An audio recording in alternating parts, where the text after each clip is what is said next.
на тия телефони ще си направи пак видео с фокуси и тъй, че не ми се получиха. Сега пак ще го направим, ето казахме. Работил имам неща, репетирах. Всеки един фокус поведнъж и не ми стигна времето. И нека започваме. Аз ще започна. Първия фокус няма да бъде за лета. Ще бъде с кърпичка. Само за нищо там. Сега ще покажа. Давай, добре, че ги направим. Чувай, ще ги направим. Така, ето. Давай, ще го поставим, ще ги направим. Къде? Не, не си им дай доставим.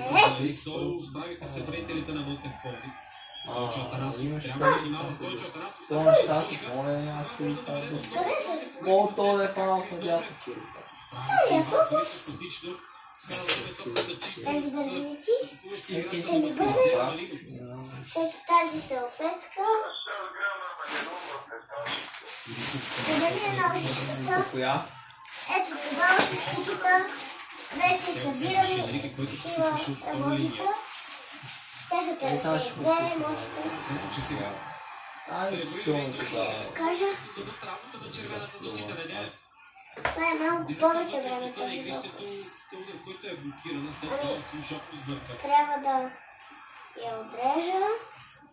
С напредването на времето, категорично матча започва да изглежда като такъв, който е твърде вероятно да бъде решен от един единствен гол. Двете са. Енрике е блокиран от Еверт, корнер за ЦСК.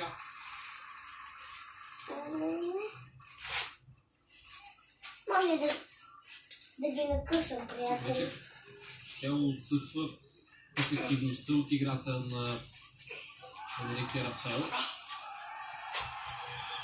Пак корнер за ЦСК. Ради Терзиев е човека, който последен е играл с... Ето. На малки парчета са. Така. Тиаго. Под Даниел Кайзер се намеси спокойно обаче. Мачкам. Оп. Такова парче не съм изрезал. Но то е цяло. Се получи опита за извеждащо подаване на Васил Шопов. Между другото, тя цялата е съм. нека ви кажа, че тази вечер Васил Шопов записва своето участие в първа професионална. Свободно. Летене. Той записа своя дебют през 2016 като играч на Дунав Русе. Това се случи при равенството 0-0 срещу Берея. Те да кажа. Любопитното е, че от тогава насам той е пропуснал едва 3 мача от възможния максимум. Че няма нищо, ето ще видя. Сол. След което Тиаго, още веднъж Сол, сега е Бандров. Тук има скорост пред... Тоест не успя да набере скорост бразилеца. Приятели. Кристиан Малинов. Да. Този филм няма да им трябва. Ще ви покажа албумите! Станаха корнерите на сметката на ЦСКА. Това обаче, което е основният проблем пред футболистите на Любослав Пенев е факта, че те просто не сумяват да се възползват от крилите си. Това няма да бъде фокус, а просто ще ви покажа двете рубички, които вътре има много стикита. Без каквито и да било проблеми за Даниел Кайзер. И мисля, че имаше един сайт, който трябва нещо да се регистрира за награди, който може да ми напише в коментарите точно как се прави, да ми напише. Гол вкара Тодор Неделев в полуфиналите срещу ЦСКА. Както казваме, лайк нагоре и се абонирайте за канала ми. Първенството то... Това ще го кажа накрая. Само един гол. Без да бим, разбира се, тази вечершната. Тук няма довиждане. За Неделев срещу Софийски. Така че няма да се занимаваме с такива работи. Ето и двата ми обума. Също са хранителките перегори дори срещу...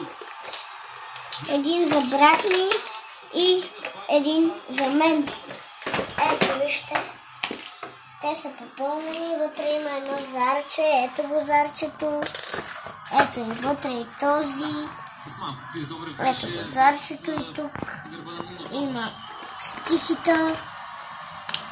Ама общо там в чувала също имам 52. Общо имам 157 бройки стихите само от тази колекция. Общо. Само тази. Тези албумчета ги оставям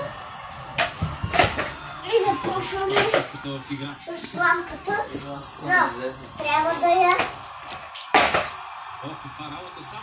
Край. Клип. Добре.